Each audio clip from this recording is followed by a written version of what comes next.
it's time then to look at every Premier League game this weekend in the company, as always, of Danny Kelly. Good afternoon, Danny. Hey, Danny. Hello, everybody. I'm glad to be here. Yes, well, let's start, as you'd imagine we would, at not at the Bridge, but at the Emirates for Arsenal 2, Tottenham Hotspur 2. I was asked by Charlie when I came in today, did I enjoy that? I said never. Whoa. Never endure it. It's and please make it stop the last 10 minutes, even though we could have nicked it.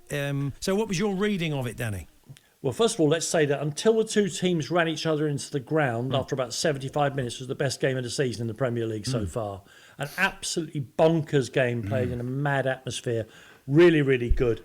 The draw, you and I, Paul, might be castigated for people celebrating a draw as though it was winning a trophy. I think it's an important milestone of Spurs' progress under the new manager because there are, in almost any time in the last 3 years, Spurs, having conceded first, would have lost that game 3-0. I thought it was, it's not good for, I'm already on the blood pressure tablets. Arsenal dominated the first half with 40% possession because Spurs passed it around so much at the back. But they have courage now, and they don't worry if they go behind. And I thought overall it was a brilliant game and probably a better result for Spurs than it was for the Arsenal. Had Gabriel Jesus scored, which he should have done really when Maddison was robbed. At 2-0, who knows? Is it ifs and ands, isn't it, really? But it would have been quite interesting to see what had happened at that point.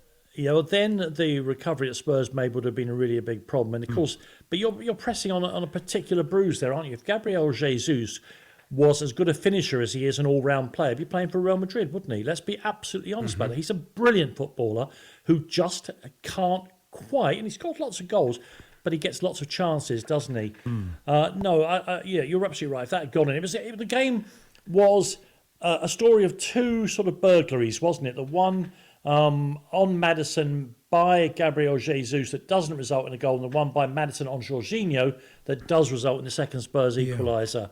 And on such tiny, tiny things do these big games pivot. The celebration police were out in force, though, weren't they, this weekend? For Arsenal, for celebrating too long, and then Spurs went up the other end and scored, and then, of course, for Spurs fans reacting like they won the league. But I think you've got to enjoy a draw in a North London derby if in a really great, exciting game of football, wasn't it? A brilliant game of football. This is a very particular derby, and I was talking about it on my podcast before. Gary Neville said it's his favourite game of football. There is something, it's become a peculiarly heightened experience, that derby. And of course, when Saka was taking the mickey out of Maddison with his dart celebration, I was doing my nut. But afterwards, when I calmed down, why wouldn't you want that? It's a brilliant thing. And compared to Nketiah's tackle on the Spurs goalkeeper later on, it was nothing. And they're mates as well. They're mates. So a little bit of mickey taking either way. And to hell with the celebration police.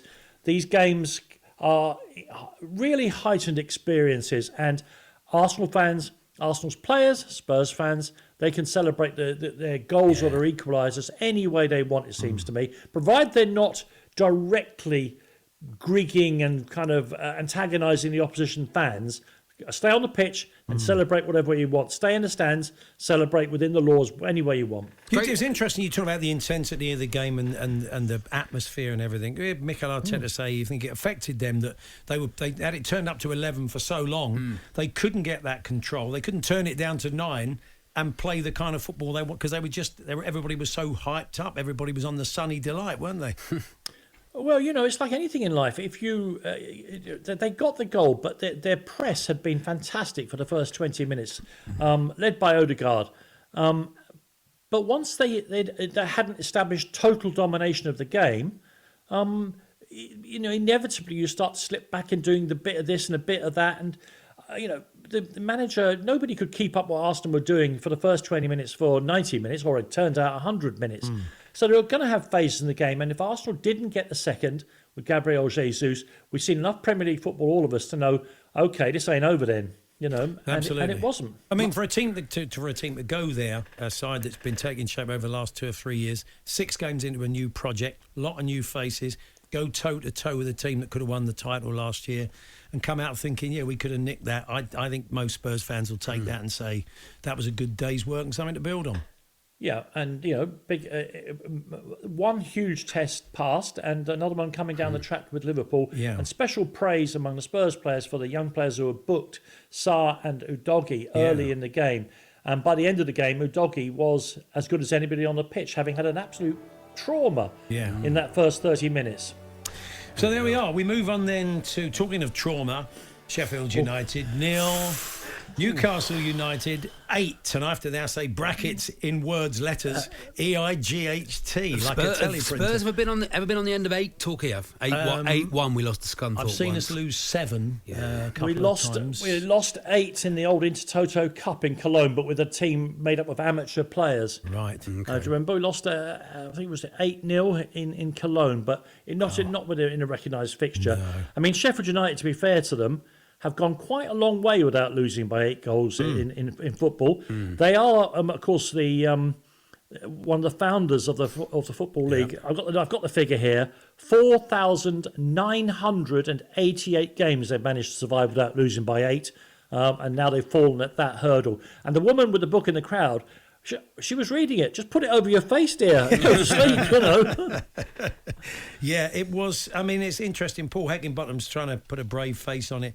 And he said that will not define our season, but you do sense that it might actually end up defining his and his future. It's tough to come back. Well, two things about it. If you consider what happened in the last 2 minutes against Spurs, up to the 89th minute there at Bramall Lane, the team had conceded 10 goals in 90 minutes. I mean, whoa. Now, we have seen this happen more in the Premier League. Didn't Southampton ship 8s and 9s twice at home? And Hasenhüttl survived that.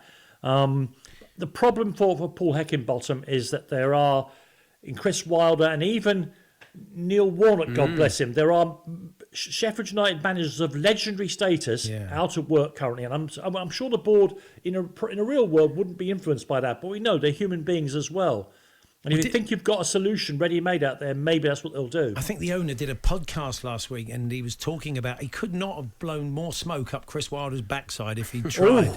Honestly, it was... Okay, so he's got his phone number then. Well, I mean, you just sensed, even before the 8-0, that something was afoot. I don't know, we'll see. But you have to say Newcastle, they had to put him away, didn't they? Yeah, they had to put him away. I thought Anthony Gordon was fantastic. I think that's his best, best in a Newcastle shirt. We're going to come on to post-Europe hangovers and whether we saw any this weekend, because I think we did, but blimey, you didn't get Newcastle had a real tough old game in Milan midweek, and so you would have expected them maybe not to have been at it, but wow, they were well up for it. Yeah, and when Anthony Gordon was the best player on the pitch, he's also in great form, and if he's allowed to handle the ball as well in the penalty area, then hooray, well done. No wonder he's doing well. Yeah, so a bit of a shocker from Sheffield United. Yeah.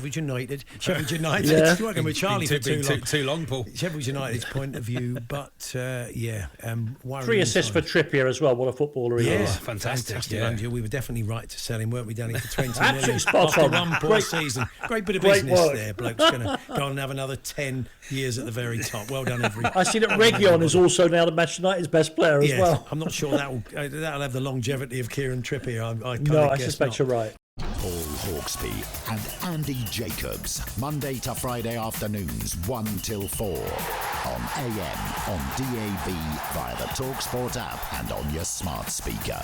talkSPORT.